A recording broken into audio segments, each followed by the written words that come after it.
এবং সেটাতে কি হচ্ছে জানেন, সেটাতে সবচেয়ে বেশি ক্ষতিগ্রস্ত হচ্ছে 24-এর এই আন্দোলনটা।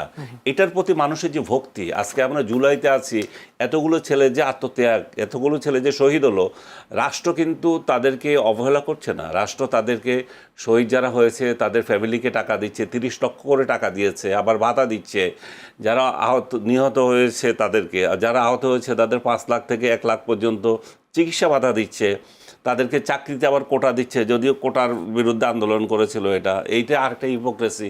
যেটাই হোক, রাষ্ট্র কিন্তু অসম্মানের জায়গায় রাখে নাই, কিন্তু জনতার মনের মধ্যে এদের নিয়ে একটা ঘৃণা তৈরি হচ্ছে, এবং এই ঘৃণা তৈরি করছে এরাই, এই তথাকথিত ব্যারিস্টারগুলো এসে এসে যে স্বাধীনতাকে আক্রমণ করছে, এবং মানুষ মনে করছে যে আরে এরা তো স্বাধীনতাকে মুছে দিতে চায়।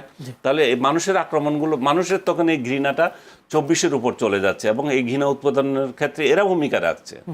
সেক্ষেত্রে আমরা জনগণের উপরে তাদের বক্তব্য ছেড়ে দিতে পারছি না। জনগণ বিচার করুক যে তাদের বক্তব্য বা জনগণ বিচার করছে তো। জনগণ তো মনে করছে যে মিডিয়া এই সমস্ত ছাগলগুলোকে ধরে এনে যে 71-কে বিতর্কিত করতেছে।